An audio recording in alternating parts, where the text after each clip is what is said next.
Geldik tasarım ile örgü köşemize. Tülin ablacığım nasılsın? Teşekkür ederim. Sen nasılsın? Ben deyim, çok teşekkürler. Neler yapacağız bugün? Pelin'cim, bugün keçe görünümlü çalışmalar yapacağız. Daha önce kullandığımız bir iplik var, dokuma yapmıştık hatırlarsın. Şöyle, bununla biz şiş ile çalışmalar da yapıyoruz. Şişle kullanarak örüyoruz bere boyunluklar. Bu ipliği kullanacağız. Bunun yumuşak ve enli yapısı, böyle yünlü yapısı bize keçe görünümlü çalışmalar yapabilmeyi sağladı. Keçe görünümlü diyorum çünkü bu çalışmayı yaparken biz böyle bir keçeleme iğnesi kullanacağız. Yani keçe yapmak için illa da keçe malzemesine ihtiyaç yok. Keçe iğnesi zaten bir keçeleme malzemesi. Tabii evet o hani kendisine, keçenin kendisine aynen ihtiyaç yok. O keçe malzemesi değil. Bu iplik bize keçe görünümlü işler yapabilmeyi sağladı. Mesela şöyle göstermek istiyorum. Buradan daha iyi anlaşılacak.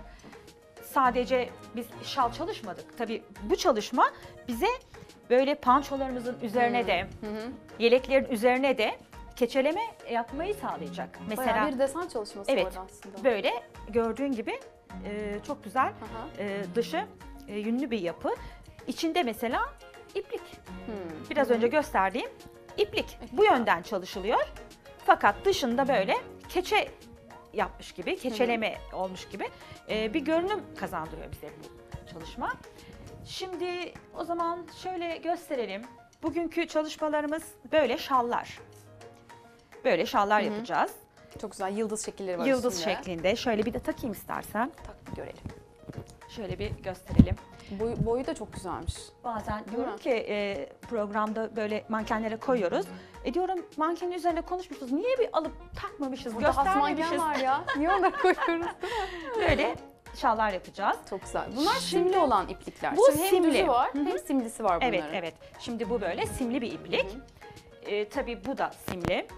Bu Mesela siyahın üstünde bu tip simler daha güzel duruyor galiba. simli de olur, düz de olur. Bu da böyle simli bir çalışma. Şimdi burada simsiz yaptık. Burada simsiz iplikle yaptık. Çalışmamızı nasıl yapacağımızı şimdi göstereyim ben, anlatalım. Şimdi bu çalışmayı yapabilmek için öncelikle bizim bir zemine ihtiyacımız var. Böyle angora ile örülmüş bir zemine ihtiyacımız var. Neden angora ile örüyoruz? Angora iplik yünlü bir iplik. Bu zeminlerde bizim yünlü bir yüzeye ihtiyacımız var. Zemin yünlü olmalı. Bu çok önemli. Şimdi haroşa örgüyle bu şalları biz ördük. Düz de örülebilir, haroşa örgü de örülebilir. Şalı artık örmeyi göstermeyeceğim. Tabii Fakat nasıl yapacağımızı söyleyeceğim. Çünkü bunlar bizim videolarımızda da var. Oralardan da izleyebilirler. Çok da gösterdik. 4 numaralı şiş kullanıyoruz. Şişimiz 4 numara olmalı. Çünkü çok gevşek olmamalı alt zemin. Biraz sıkı olmalı. Çok da sıkı olmamalı. 4 iyi bir şiş numarası. Şimdi 3 ilmekle başlıyoruz. Haroşa örgü örüyoruz. Haroşa örgü hanımlar biliyorlar. Burada sadece dikkat etmemiz gereken şey şu. Arttırmalara dikkat etmeliyiz. Şimdi bu şal için biz 2 yumak kullandık. Böyle 2 yumak angora iplik zemininden bahsediyoruz şu an. kullandık. Evet. 2 yumak kullandık. Burada arttırmaları sadece tek tarafta yaparsak bu şal dik açılı olur. Tek tarafta yapmıyoruz. Bir hem önde hem arkada iki taraftan. Sonra bir kez sadece önlerde. Bir kez hem önde hem arkada, bir kez sadece önde. Arttırarak yanlardan birer ilmek ördükten sonra içten alıyoruz bir ilmek, aradan çıkarıyoruz. Bu şekilde şalımızı örüyoruz. 2 yumak angora bir şal için ortalama bir şal gidiyor. için yeterli. Şimdi hanımlar hep şunu soruyorlar. Örmesek olmaz mı? Başka bir çalışmanın üzerine yapsak olmaz mı? Olabilir mi? Biz böyle öneriyoruz. Çünkü bu yünlü yapı, bu iplik de yünlü bir iplik. İkisi bir araya geldiğinde bu yünler birbirine giriyor ve çok sağlıklı bir ürün Doğallaştırıyor oluyor. aslında o zaman. Birbirinin içerisine güzel geçiyor. Bu önemli. Yani bu şalı sadece en fazla 4 günde örebilirler. Çünkü bir angora yumak 2 günde örülür. Yarısını bir gün, yarısını bir gün diyelim. Yani bu şal sadece 4 günde örülebilecek bir şal. Üzeri de bir gün, 5 günde biter aslında. Böyle bir çalışma en fazla bir hafta diyelim. Yani öyle gözle büyütecek bir şey değil. Şimdi tabii de kullanışlılığı da önemli. Yani bu örme şalın üzerine çok kullanışlı olur. Şimdi başlayalım. Bunun için bizim şöyle bir strafora ihtiyacımız var. Tabii yer açmamız gerekiyor. Şunları da alalım. Böyle bir strafora ihtiyacımız var. Bu normal bilinen köpük değil. 30-32 densitelik bu dış izolasyon Evet, yapılan daha sert malzeme, çünkü. sert bir Bu malzeme. önemli o zaman. Bunun ne Çok olacağı. önemli. Şimdi ben vereceğim bütün bilgiler, bu çalışmayla ilgili vereceğim bütün bilgiler hiç bilmeyen birisinin söylediklerimi dikkatle yaptığında sonunda böyle başarılı çalışmalara ulaşabileceği bilgiler. Çünkü şu çok önemli. Nasıl göstereyim? Şunu göstereyim. Bu çalışmanın söylediklerimize dikkat edilmesi çok önemli. Bu şalımızın arkası. İçte kalan tarafı. İçte kalan tarafı ama aynı dış gibi. İşte Evet. içte kalan tarafa biz ne kadar iyi çalışırsak, söylediklerimize ne kadar dikkat edilirse buraya bu İçte tüyleri muntazam oluyor değil mi öyle? çok fazla çıktığında bu çalışmamız bizim çok başarılı oldu demektir. Yani ters bile taksan anlaşılmaz o aslında. Aynen. Bu çok başarılı oldu demektir. Yani biz burada şunu önermiyoruz. Sadece ipliği alalım, keçeleme iğnesiyle üzerine vuralım. Sadece şekli yapmak yeterli. Bunu önermiyoruz. Kesinlikle çok dikkatli çalışacağız. Biraz sonra göstereceğim nelere dikkat edeceğimizi. Arkasının bu şekilde olması gerekiyor. Bu şekilde olduğunda biz başarıyla bu çalışmayı gerçekleştirdik demek. Sonra şeyi de soruyorlar. Yıkamayı mesela. Evet. Mesela keçe olunca bu keçe tipinde olunca bu yünler farklı mı oluyor? Şimdi normalde de zaten dışarıdan aldığımızda da keçe çalışmaları narin çalışmalardır. Hepsi gerçi yünlerin hepsi öyle 30 derecenin üstünde Narin çok yıkanmıyor, çalışmalardır. değil mi? Mesela bunlar o narin çalışmalardan daha sağlam, daha da kullanışlı. Hiç öyle bir şey olmaz. Söylediklerimize uyulduğunda bunlar asla çıkmaz. Bunu çok soruyorlar. Bunlar çıkar mı bu Ha, iplikler? çıkar mı diye yok. Çıkar mı Hakikaten diye. Çok da sağlam gözüküyor bu arada. Çünkü Dokununca şimdi da biraz belli. sonra göstereceğim bilgilere uyarsak bu böyle çok güzel sağlam olacak. Tabii yıkarken de tutup bunları 60-70 dereceye atıp sıktırma atmazlar yapmamalıyız. zaten, tabii. Narin Hanımlar bunlar. Böyle biliyoruz. elde hemen yıkayıp sıkmadan kurutmalıyız. Şimdi başlayalım çalışmamıza. Başlayalım. Şöyle Bir siyah zemin alacağız. siyah şalımızı ördük. Bunu köpüğümüzün üzerine yerleştiriyoruz. Bu köpüğün tekrar söylüyorum 30-32 densitelik olması çok önemli. Çünkü yumuşak bir köpük olursa bu çöker. Çöker, değil mi? çöker. Çalışamayız. Evet, ipliğimizi alıyoruz. Şöyle açtık. İstediğimiz yerden şimdi çalışmaya başlayabiliriz. Diyelim ki şöyle şekiller yapacağız. Tabii burada öncelikle şunu söylemek istiyorum. Ben ayağa kalkarak yapmalıyım. Tamam. Çünkü neden? Bu çalışmaya hakim olmamız gerekiyor bizim. Ya oturursak eğer bu çalışmanın bizim belimizden daha aşağıda kalması gerekiyor. Bir sehpa mesela. Yani üzerinde bizim şu iğneyi 90 derece tutmamız gerekiyor. Onun açısı önemli o zaman. Açısı çok önemli. İğne kırmamak için. Şimdi burada ben böyle oturarak yapsam bir yerde artık Yamulacak. yamulacak. Tabii doğru. ama en garantisi yukarıdan iğneye hakim olmak. Bu çok önemli. Şimdi başlayacağım şöyle. Saçımı bir kenara alayım. Bir yerden Bir başlayalım. yerden şuradan başlayalım. Örnek gösterelim. Nereden Şimdi, başlayalım? İpimizin ucunu aldık. Evet, ipimizin ucunu aldık. İğnemizi alıyoruz. Şöyle vuruyoruz. Böyle 90 dereceyle. 90 derece Aynı yere vuruyorsun şu an. aynı yere vuruyoruz. Dik tutuyoruz. Şimdi şunu söylemek istiyorum yalnız. Burada yapacağım şekli ben püf noktalarını söyleyerek göstereceğim. Yani gerçekten çalışma süresi burada gösterdiğim süre olamaz. Tabii. O yüzden çok arkaya çıkaramayabilirim. Ama biz hazırladık, onu da göstereceğim. Şimdi bir kere şuna dikkat etmeliyiz. Bunlar çizmeden yapılabilecek hareketler. Birbirine uyması çok gerekmiyor.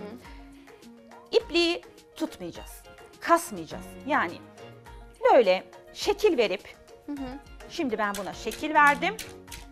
Hadi kabaca vurayım. geçiyorsun. Yok, Demiyoruz. bunu Aha. yapmayacağız. Buna dikkat edeceğiz. Şekil vermeden iplik serbest kalacak. Bu çok önemli. Serbest kalması. Böyle milim milim ilerleyeceğiz. Böyle. Milim milim. İpliği içeri yiyor Pelin. evet. Böyle ipliği içeri çekiyor. İğneler. Tabii yünle buluşuyor. İki Tabii. ipliğin yünü buluşuyor. Böyle arkaya o tüylü yüzey çıkıyor. Böyle milim milim ilerleyeceğiz. Acele etmeyeceğiz. Çabuk çabuk burada sadece Yapmayacağız. amaç ipliği dizayn etmek değil. O zaman çıkar. Çıkar, evet, değil mi? Çok o zaman önemli. korkulan başa gelir. Çok önemli. Biz böyle gerçekten emek vererek bunları yaparsak hem farklı çalışmalar ortaya çıkarmış olacağız hem de giysilerimizde böyle fark yaratacağız. Bu ipin enli olması aslında şeklin daha dolgun durmasını sağlıyor anladığım kadarıyla. Çok incecik bir ip olsa belki çok daha cılız bir şekil olacak. Evet. Bu en ve Çok daha güzel yumuşaklık, duruyor böyle. evet yumuşaklık, en, yünlü Yumuşaklık, yapı evet. hepsi buluştu. Keçe iğnesiyle birlikte bize bu görünümü sağlayacak. Şimdi Pelin'cim böyle biz ilerleyerek milim milim dik tutarak ilerliyoruz. Böyle şeklimizi oluşturacağız. Burada iğne kırılması yaşanabilir ama tabii moralimizi bozmamalıyız, pes etmemeliyiz. Bu mutlaka ya iğneyi yanlış tutuyorduruz, 90 dereceyi bozmuşuzdur ya da mesela köşe dönüşlerinde böyle açarak, bu zaten yumuşak bir doku, Evet. köşeleri açarak çalışmalıyız şöyle. Neden açarak çalışmalıyız? Bunu böyle biz ikiye katlarsak burada iğne kırarız. Bunlar önemli. İkiye katlamamalıyız. Böyle yavaş yavaş ipliği açarak ilerlemeliyiz. Neden bu iplik serbest kalmalı diyorum?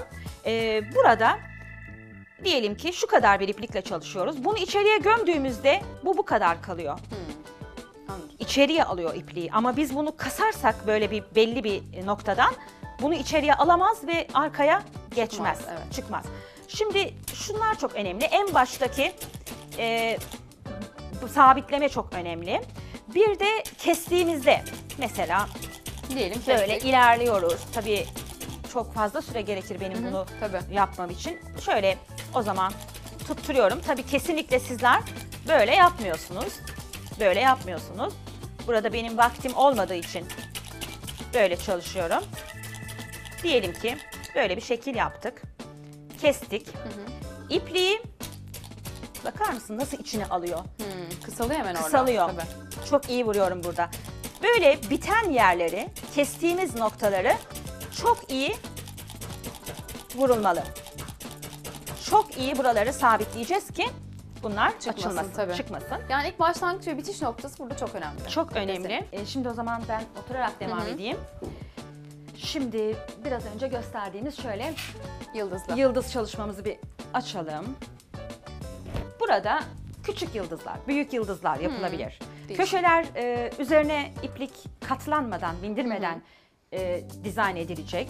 Böyle bir çalışma yapabilirler. Çok güzel. Tekrar tersinde göstermek istiyorum. Evet. Şöyle Tersten de aynı şeyler tersleri belli oluyor. bu renklerine çalışma göre. evet başarılı oldu demek. Çünkü arkaya çok iyi çıkmış bir çalışma. Şimdi artık yıldız dizayn etmeyi hanımlar bilirler. Yani Yıldız belki dizayn- böyle daha küçük şekilde baş harfler bile yazılabilir. her Soluna, şey, bir her şey köşesine şöyle istedikleri not et. dizayn yapabilirler. Seni seviyorum yaz falan. Böyle baktım. Evet, şöyle içten başlayıp iplik istenilen şekil verilebilir. Burada Bu dönenler girintili tabii şık çıkıntılı. duruyor daha çok. Bu dönen Tabii dönenler. motifler. Hı hı. İplik hiç kopartılmayabilir. Hiç kopartmadan Ha, hiç ipliği. kopartmadan bütün şey Tabii, devam tabii. edebilirler. Bak böyle devam edebilir. Girintili çıkıntılı hanımlar istedikleri gibi bunları çalışabilirler. Şimdi başka dikkat etmemiz gereken ne var? Ne var? Şöyle şunu söyleyeyim. Böyle şekillerimizi yaptık. Tamam. Bu şekli yaparken kesinlikle merak edip bunu kaldırmamalıyız. Ha. Açmamalıyız. Çünkü Acaba ne oldu arkasına geçti mi iyice diye Bakmamalıyız. döndürmüyoruz. bakarsak orada köpüğün kademesini bozmuş oluyoruz. Bu sefer iğne kırarız. Tekrar Yani başladığımızda. her şey bitecek. Aynen. Ondan sonra artık Allah kerim çıktı mı çıkmadı mı arkaya. İyi çalıştıysak Allah kerim. Allah kerim çıktı. İyi çalışmadıysak bilmiyorum artık. Aslında bu önemli bir püf noktası. İlk söyledin. Çünkü mesela ben ilk yapıyor olsam bunu, ay acaba oldu mu diye şöyle hemen bir çevirip Merak bakarım. edersin, değil mi? Bu aslında en yapılabilecek basit hatalardan biri. Şimdi ben burada şunları söylemeye çalışıyorum. İlk başlayan, hiçbir şey bilmeyen bu konuda kişiler başına neler gelebilir, neler yapabilir onları ben biliyorum En tabii. kötü ihtimalle tekrar baştan almak zorundasınız her şeyi. Dünyanın sonu değil tabii Şimdi ama. bilemedikleri için orada iğne kırabilirler. İğneleri değiştirirken pinleri çok iyi oturtturmalıyız. Onlara çok dikkat etmeliyiz. Üçlü bir iğne vardı orada. Onu da alabilir miyim? Onunla da bir şey söylemek istiyorum. Evet. Şimdi bu da üçlü bir iğne. Bu ne işe yarıyor? Yedili iğne şekli dizayn ederken... Deminki. Evet. Konu o. Şekli dizayn ederken daha rahat, daha böyle korunmalı, daha rahat çalışılıyor. Yedili, üçlü iğnede Bu çalışma bittikten sonra arkaya daha da çok çıkmasını istiyorsak, böyle daha da sağlam olsun işimiz diyorsak, ama yapmaya da biliriz. Bu yapmak zorunda değiliz yani. Yapmaya da biliriz.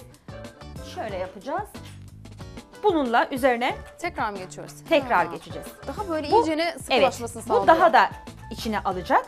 Yalnız bunu geçirirken şu iğnenin mesafesi köpükten uzun olduğu için altına böyle bir köpük daha koymalıyız.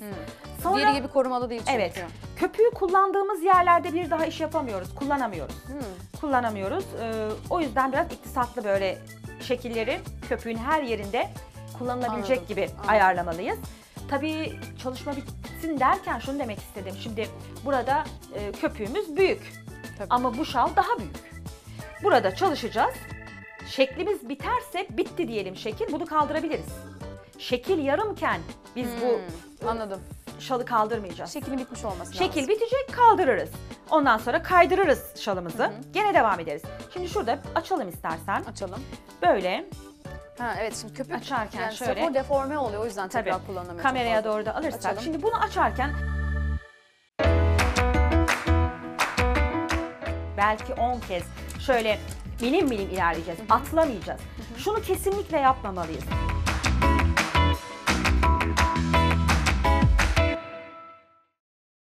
Yavaş yavaş Bir açmalıyız. anda çekmiyoruz. Bir anda çekmeyelim. Böyle yavaş yavaş şöyle göstermek İzleleri istiyorum. örmek için, ha, Bu evet. iyi yapılmış bir çalışma. Burada çok güzel çalışılmış. Bu Bayağı belli. içine geçmiş, hatta strafora kadar geçmiş. Tabii. Değil mi? Evet, bu güzel yapılmış bir çalışma. Çok başarılı. Evet, ben örgü severlerin de böyle Çok güzel. çok başarılı çalışmalar yapacağına inanıyorum. Çok keyifli. Güzel, stres attıran bir yöntem. Evet, evet. Değil mi? İyi yakaladın. Öyle etrafa sağa sola kızıp sinirlenmeyin, öfkelen. Alın bir tane böyle bir iğne. Peki. Şimdi şöyle arkasını da gösterelim. Hakikaten iyi geçmiş, bak artık ben de çözdüm. Evet, bu çok güzel çalışılmış. Arkaya iyi geçmiş bir çalışma oldu. Tabii bunun yapılma süresi bizim burada anlattığımız süreden Çok daha uzun olacak fazla, tabii. daha fazla. Ama en önemli püf noktalarını göstermiş olduk. Söyledik, Bunlar çok önemliydi. milim milim ilerliyoruz. Tekrar etmek istiyorum. Milim milim ilerliyoruz. Böyle milim milim bir yere belki 10 kez vurarak, belki 10 kez şöyle milim milim ilerleyeceğiz. Atlamayacağız. Şunu kesinlikle yapmamalıyız. Şimdi evet, dediği gibi ben yaptım. Bu şekli verdim. Şimdi az vurdum ama biraz daha vurayım. Bunun hiçbir anlamı yok Pelin. Yani biraz Daha daha. ilk yaparken İlk. sık sık yapmak lazım. İlk yaparken ipliği çünkü içe alıyor. Yani buna ben şekil Anladım, verdikten sonra kısalarak gidiyor çünkü. burada şimdi ben ipliği zaten buraya yapmışız. Daha fazla bir iplik yok ki. Neyi Şunu içine yapmayacağız yiyecek? yani. Atıyorum, kabaca bir yaptık desenleri. Şimdi tekrar üçüncü kez üstünden iyicene sık geçeyim diye bir şey yok. Onun faydası Sıfırdan yok. minik minik biraz sabır işi edecek. Minik minik ilerleyeceğiz. Üste bizim böyle vurmamızın hiçbir anlamı yok. Tabii vurulur. Yani şöyle biraz oturtturalım ipi diye vurulur ama daha O fazla kadar. geçecek diye bir şey yok. Ama bu iğneyi kullanırsak üstünde En son evet, aşamada, evet, anladım. bu çünkü çok ince bir iğne olduğu için 3 iğne daha çok alta geçirir. Bu da böyle. Bir tekrar edelim istersen. Şurada bir iplik vardı, angora iplik. Evet, bu şal çalışmaları için veya hırka yapıyoruz veya yelek yapıyoruz. Böyle angora iplikler Angora kullanıyoruz. iplikler, hı hı. Bunlar yünlü iplikler. Böyle angora ipliklerle şallarımızı örüyoruz. Haroşa örgü örüyoruz. 2 yumak bitene kadar şalları örüyoruz. Aynı zamanda yine biraz önce gösterdiğim gibi burada 2 kat yaptık. Pançoda 2 kat yaptık ipliği. Öyle panço ördük. Yelekler yapılabilir, yine tek Her kat. şey olabilir. Her şey yapılabilir. Çok ufka açık bir çalışma, fikir veren bir Çok çalışma. keyifli. Keyifli. Bir de en azından diyelim bunu anneniz yaptı. Hani genç kızlara diyorum, bilmiyorsanız da şu kısmını siz yapabilirsiniz. Aynen, Birlikte aynen. bir çalışma Evet. da ortaya çıkabilir. Evet, anne bana bir tane şal ör dediğinde bunu Ben anne de üstüne keyfime örer. göre işleyeyim, çok basit, Babaanne çok de pratik. örer, anneanne de örer, hepsi örer. Kendileri örsün canım bir de.